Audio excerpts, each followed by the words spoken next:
I took all of the clothes off of him that I possibly could. And I felt, looking at him, that the muscles were too smooth. I would like to see them with more cuts. His story is that I'm the only director that ever asked him to make more muscles. Near the start of that, there's a bit where he's praying at an altar, and then he starts a big fight, or some guys attack him and he just slays them all. And he jumps up onto this plinth. And he's like a gymnast. He is an athlete. I do remember these huge arms, and when I think he had a big sword or something when he held it up, and this pumping veins all over his body.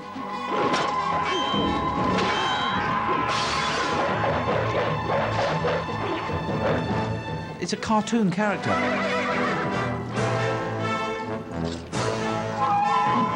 At that time, Arnold was not the greatest actor in motion pictures. You were praying, Conan. What were you praying for?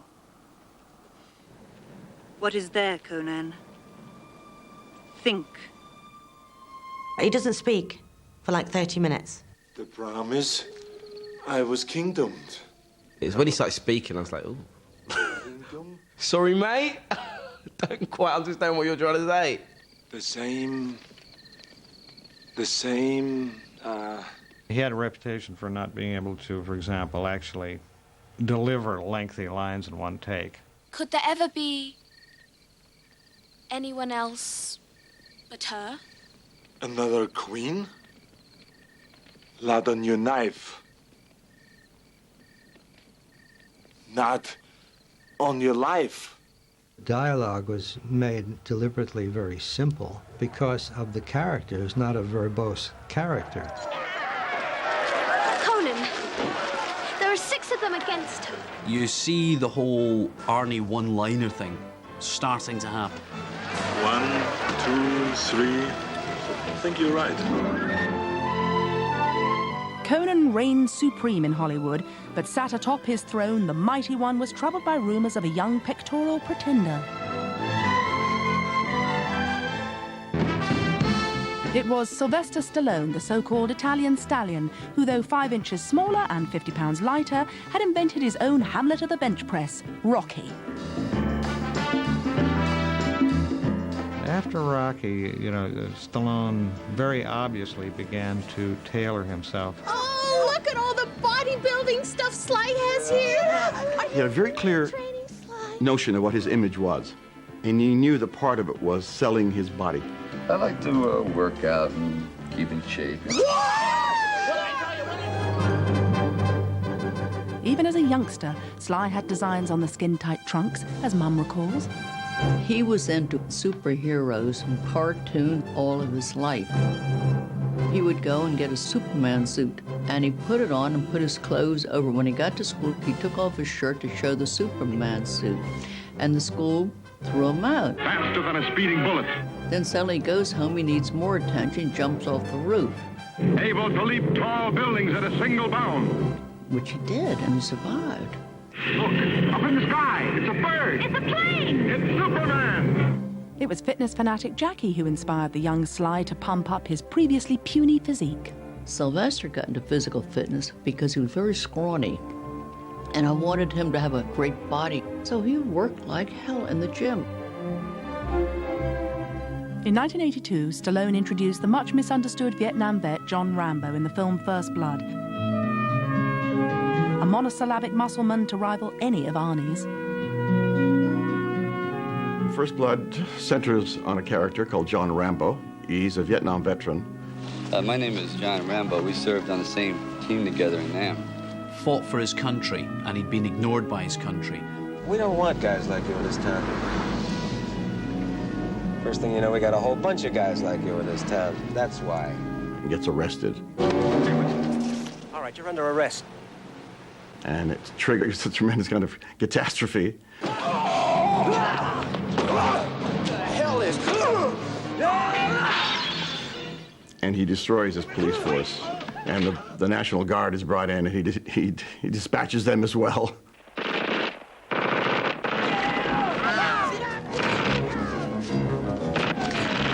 I've never in my life seen anyone train the way Sly trained. He sculpted his body while we're filming. He gets up at 5:30 in the morning and worked out for an hour and a half. He shoots for 12 hours out there in the cold. Come back, go into the gym again and work out for another hour. 300 sit-ups, 300 push-ups. I think he must be a ferociously competitive man, ambitious. Rambo's weapon of choice was a particularly nasty knife. Well, when I saw the hunting knife, I said, Jesus Christ. It was a big knife. It was 15 inches, wasn't it? Which I'm told by some people is big. I don't know. It's 15 inches big. Fairly advanced whittling going on in that film. We had that knife specially designed. Jagged edge, straight edge. Compass in the top, if I remember rightly, and then it unscrewed, and then they had a sewing kit inside. And it's when Sly stitches up, I think it's a cut in his arm, he stitches it up himself. And I was like,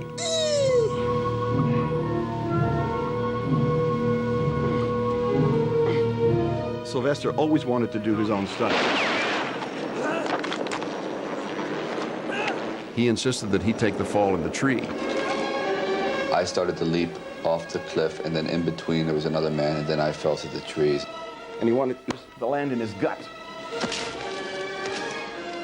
My ribs on that, and the yowl of pain that as he hit the thing, is in the picture.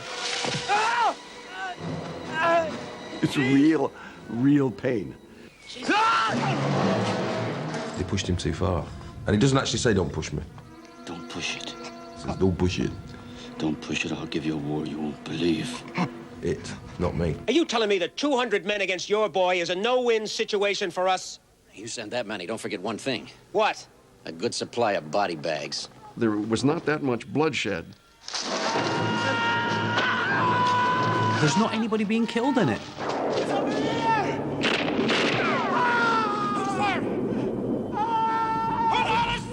And I quite liked the way, not so much his strength, but his ingenuity.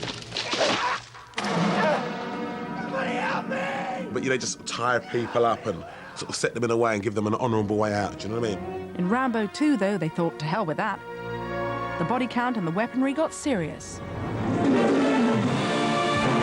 Sylvester Stallone is back as Rambo. Rambo is the best combat vet I've ever seen. Rambo became much bigger than life in Rambo 2. Rambo, what most people call hell, he calls home. Went in the jungle to save some prisoners of war. Just wiped out everybody. Carnage. I like people getting killed, so I want to kill more. Slightly disappointing for us whittling fans. He could pick up a bazooka and shoot somebody with it at that point. This is Rambo, man.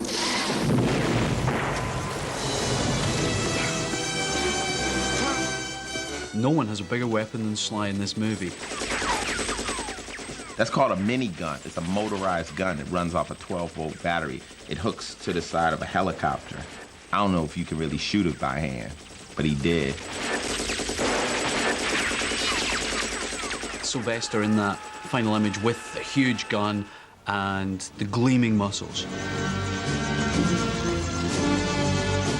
Haunted look in his eyes. Almost like a Jesus figure. Well, that's if Jesus had had a bandana and a really big gun. But in spite of the mullet, he became an icon of his age.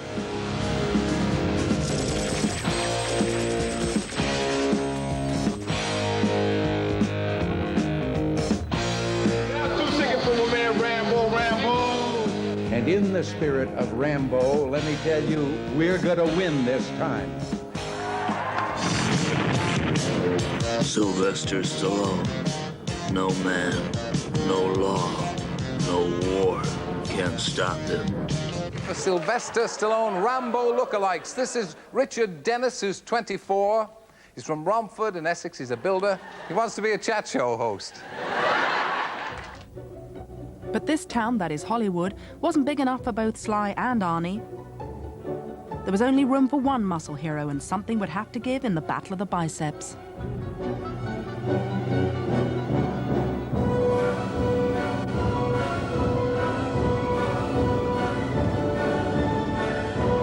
I think there was a rivalry in a certain way between the two of them. You know, are you a Sly man or are you an Arnie man? How do you think Sylvester Stallone would have done in a Mr. Universe? I don't think that he ever would be able to compete in a bodybuilding competition because he's not that developed. But you see, old Sylvester would have been tremendously jealous of Arnie, because Arnie was the greatest bodybuilder in the world. Arnold is a giant. He's a big guy. Sylvester he built himself. He's a normal man.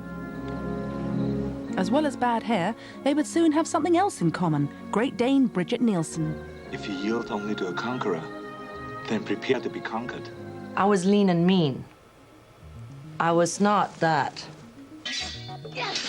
Bridget met Arnold while filming the sword and sandal classic Red Sonja. Cut like a cat, acting like a panther, like... If I want to be killed by a woman, I'd like to be killed by Bridget Nielsen. Who wants to go to bed with her? You'd better be good. And there needs to be some gigantic women back on screen who can't act. It's no business of yours, and neither am I. You may be wrong on both counts. I know you're a brave girl, but danger is my trade. Then I'll learn it by myself. Arnold and myself got very close, like if we had known each other for hundreds of years. And I can tell you, we had the best time ever.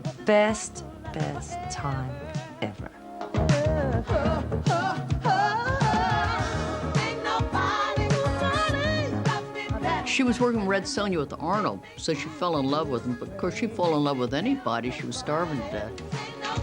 If Bridget had any wedding plans for her and Arnie, they went up in smoke as Arnie married Kennedy clan member Maria Shriver. But thankfully, there was another muscle hero in town. After Red Sonja, I went to New York because we had to repair all the publicity and the promotion, etc., etc. And I met Sylvester. And to make a long story short, obviously, Arnold and Sylvester were not really on the best terms, but I ended up with Sylvester, and we got married. I don't know whether Sylvester Stallone married her, because she wouldn't marry Conan the Barbarian. I don't know about that. It was not to be. Their marriage lasted only 19 months, and their separation was the subject of many column inches. Then he realized, he kept saying to me many, many times, "You were so right, you were so right.